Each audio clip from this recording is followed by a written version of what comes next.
नमस्कार साथियों, स्वागत है आप सभी का एक बार पुनः वंदे भारत में। इससे पहले हमने जाना कि वैदिक काल के दौरान मध्य प्रदेश राज्य की क्या स्थिति रही है। वहीं इसके बाद हमने बात करी मध्य प्रदेश में महाजनपद काल के अंतर्गत दो महाजनपदों की। पहली थी हमारी चेदी महाजनपद और उसके बाद हमने बात करी अवंती महाजनपद की। तो अगर आपने वो वीडियो नहीं देखे हो तो हमारे एमपी जीके की प्लेलिस्ट में जाकर देख सकते हैं। आज से देखिए, महाजनपद काल के बाद क्या होता है, संपूर्ण भारतवर्ष पर मौर्य वंश का आधिपत्य स्थापित हो जाता है और संपूर्ण भारत के साथ साथ मध्य प्रदेश राज्य में भी शुरुआत होती है मौर्य काल की। तो आज के इस लेक्चर में हम जानेंगे कि मौर्य काल के दौरान मध्य प्रदेश में क्या क्या परिवर्तन हुए या मौर्य काल के अंतर्गत मध्य प्रदेश के इतिहास संबंधी क्या महत्वपूर्ण बातें ऐसी हैं जो कि आपकी परीक्षाओं में पूछी जाती हैं। तो चलिए शुरुआत करते हैं हम आज के इस लेक्चर की। तो देखिए, अगर हम बात करें मौर्य काल के बारे में तो जो हमारा मौर्य काल है, मध्य प्रदेश राज्य में कई ऐसे साक्ष्य मिले हैं जिसके अंतर्गत ये कहा जा सकता है या जिससे ये स्पष्ट होता है कि मौर्य काल के दौरान मध्य प्रदेश का एक बड़ा भूभाग मौर्य काल के अधीन रहा है या मौर्य वंश के अधीन रहा है। ठीक है, जैसे कि पहले नंबर पर सम्राट अशोक का नाम आपने सुना होगा, बहुत ही ज्यादा प्रसिद्ध एक शासक सम्राट अशोक, जो कि चंद्रगुप्त द्वितीय का पोता और बिंदुसार का पुत्र था। ये मौर्य साम्राज्य का शासक बनने से पहले, मौर्य साम्राज्य का शासक बनने से पहले अवंती नामक प्रांत का प्रांतपति था।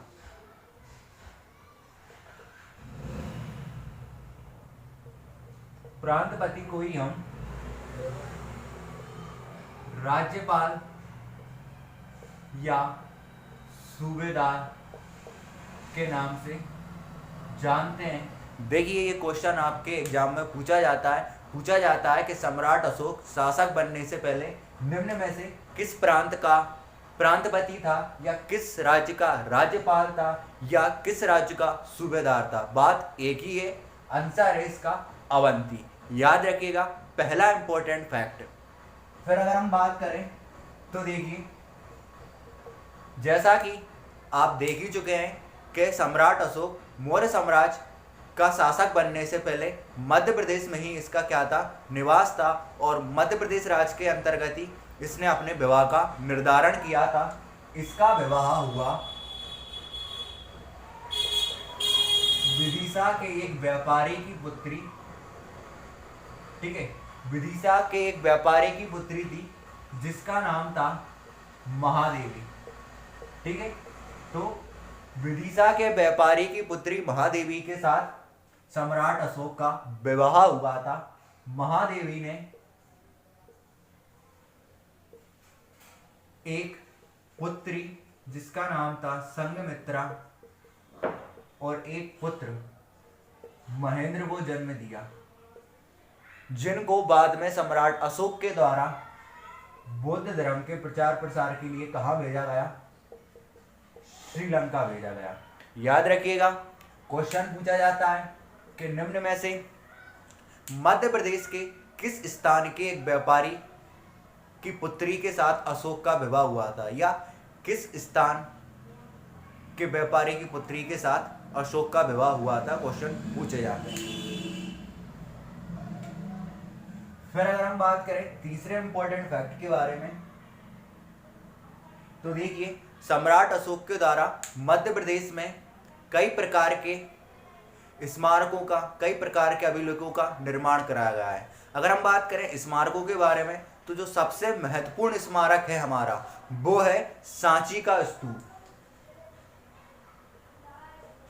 सांची के स्तूप का निर्माण सम्राट अशोक के द्वारा मध्य प्रदेश के रायसेन जिले में करवाया गया।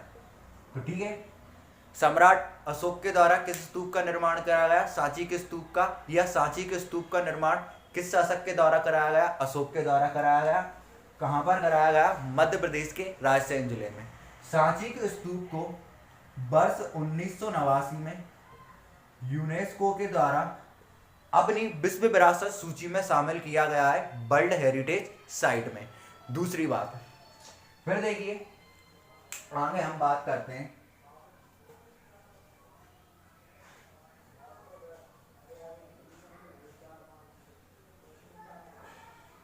जो आपका सांची का स्तूप है, ये मुख्यतः 3 भागों में बटा हुआ है। ठीक है, कितने भागों में बटा हुआ है? 3।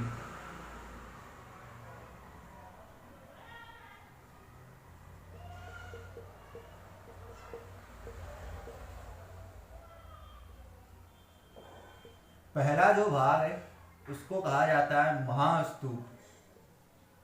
महास्तूप के अंतर्गत कहा जाता है कि इसमें भगवान बुद्ध के अवशेष रखे गए हैं।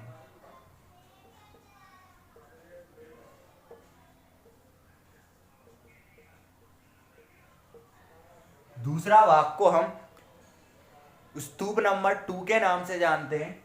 जो आपका दूसरा स्तूप है,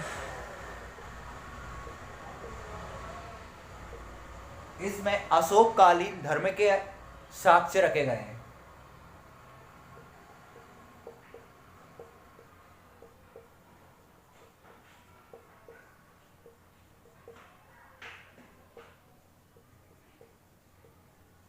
वहीं जो तीसरा स्तूप है, इसमें महात्मा बुद्ध के 2 शिष्य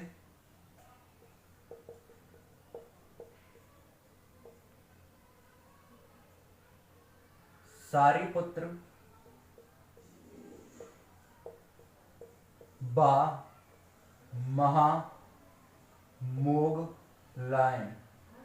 महामोगलायन के अवशेष रखे गए हैं। तो देखिए प्रश्न आपसे कैसे पूछा जाता है? प्रश्न पूछा जाता है कि सांची के स्तूप के अंतर्गत निम्न में से किस स्तूप में भगवान बुद्ध के अवशेषों को रखा गया है? आपको ऑप्शन में दे देगा महास्तूप में, या दूसरे स्तूप में, या तीसरे स्तूप में। किस स्तूप में रखा गया है? तो महास्तूप में, जो पहले नंबर का स्तूप है, इसमें भगवान बुद्ध के अवशेषों को रखा गया है। दूसरे अवशेषों में अशोक के समय का जो धर्म था, उस धर्म के साक्ष्य रखे गए हैं। वहीं तीसरे स्तूप में भगवान बुद्ध के शिष्य सारिपुत्र और महामोगलायन के अवशेष रखे गए हैं। फिर ऐसा माना जाता है कि अशोक के द्वारा, अशोक की जो पत्नी थी, क्या नाम था अशोक की पत्नी का? महादेवी। अशोक की पत्नी महादेवी के लिए अशोक के द्वारा एक वैश्य टेकरी का निर्माण कराया गया था उसके लिए। ये कहां पर थी? उज्जैन में। ऐसा माना जाता है कि अशोक के द्वारा अपनी पत्नी महादेवी के लिए वैश्य टेकरी का निर्माण कराया गया था, जो कि उज्जैन में स्थित थी। फिर अशोककालीन, देखिए आप सबको पता है कि अशोक ने अपने धर्म के प्रचार प्रसार के लिए कई अभिलेखों, कई शिलालेखों का निर्माण कराया था। अगर हम बात करें शिलालेखों के बारे में, तो बहुत सारे बड़े बड़े शिलालेख हैं जिनको हम बृहद शिलालेख के नाम से जानते हैं। कुछ ऐसे हैं जो कि छोटे हैं, लघु शिलालेख। तो मध्य प्रदेश राज्य में अशोककालीन धर्म के कई प्रकार के लघु शिलालेख पाए गए हैं, जिनका अशोक के द्वारा अपने धर्म के प्रचार प्रसार के लिए निर्माण कराया गया था। चलिए देखते हैं कौन कौन से पाए गए हैं। पहला है आपका रूपनाथ। रूपनाथ जो है ये मध्य प्रदेश के जबलपुर में पाया गया है। ठीक है। दूसरा है आपका गुर्जरा। गुर्जरा जो है ये मध्य प्रदेश के दतिया नामक जिले में पाया गया है। तीसरा है आपका सारो मारो। सारो मारो को मध्य प्रदेश के शहडोल जिले में देखा गया है। और लास्ट आता है आपका सांची। सांची आपको पता है सांची कहां पर है? रायसेन में। क्वेश्चन कैसे पूछा जाता है? क्वेश्चन पूछा जाता है कि अशोककालीन अभिलेखों के अंतर्गत निम्न में से रूपनाथ लावक अभिलेख मध्य प्रदेश के किस जिले में पाया गया है? किस जिले में पाया गया है? जबलपुर में। या गुर्जरा नामक प्राचीन ऐतिहासिक स्थल मध्य प्रदेश के किस जिले में है? दतिया में। सारो मारो नामक अशोककालीन धम्म अभिलेख कहाँ पाया गया है? शहडोल में। इस प्रकार से आपसे क्वेश्चन पूछे जाते हैं। फिर देखिए, मौर्य काल के समय मध्य प्रदेश राज्य में कुल कितने व्यापारिक मार्ग थे? 4। ठीक है, मौर्य काल के समय मध्य प्रदेश में कुल 4 व्यापारिक मार्ग थे।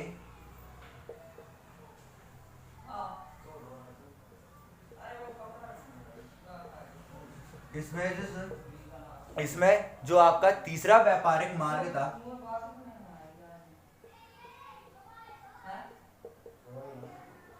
तीसरे व्यापारिक मार्ग के बीचों बीच में 3 नगर पड़ा करते थे। कौन कौन सी?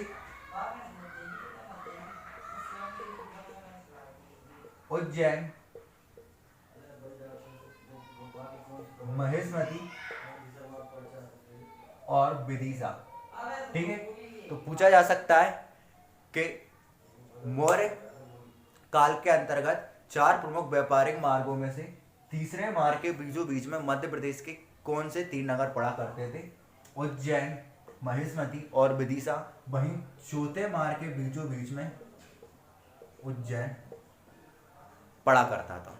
ठीक है, तो ये था आज का वीडियो मौर्य काल के ऊपर, मध्य प्रदेश राज्य की मौर्य काल के दौरान क्या स्थिति रही है उसके बारे में। मैं आपको एक सूचना देना चाहूँगा, इससे पहले हमारी जितनी भी वीडियो थी सभी वीडियो के PDF वीडियो के डिस्क्रिप्शन लिंक में दिए जाते थे। PDF की लिंक वीडियो के डिस्क्रिप्शन बॉक्स में दी जाती थी। लेकिन अब से अगर आपको हमारे वीडियो का PDF चाहिए तो इसके लिए आपको हमारे टेलीग्राम ग्रुप को ज्वाइन करना पड़ेगा। टेलीग्राम ग्रुप को ज्वाइन करने के लिए आप हमारे वीडियो के डिस्क्रिप्शन बॉक्स में जो टेलीग्राम ग्रुप की लिंक दी है उस पर क्लिक करके हमारे टेलीग्राम ग्रुप से जुड़ सकते हैं, या इसके अलावा आप हमारे अबाउट सेक्शन में जाकर जहां पर टेलीग्राम लिखा हुआ है उस पर जाकर क्लिक करके टेलीग्राम ग्रुप से जुड़ सकते हैं अगर आपको इस वीडियो की PDF चाहिए तो अगर आपको वीडियो पसंद आया हो तो कमेंट करके ज़रूर बताइएगा कि वीडियो कैसा लगा है। वीडियो को लाइक ज़रूर कीजिएगा, अपने सभी दोस्तों के साथ शेयर जरूर कीजिएगा। अगले लेक्चर में हम मध्य प्रदेश राज्य के और जो काल रहे हैं उस काल के दौरान मध्य प्रदेश राज्य की क्या स्थिति रही है उसके बारे में जानेंगे। तब तक के लिए जय हिंद, जय भारत। पढ़ते रहिए, बढ़ते रहिए।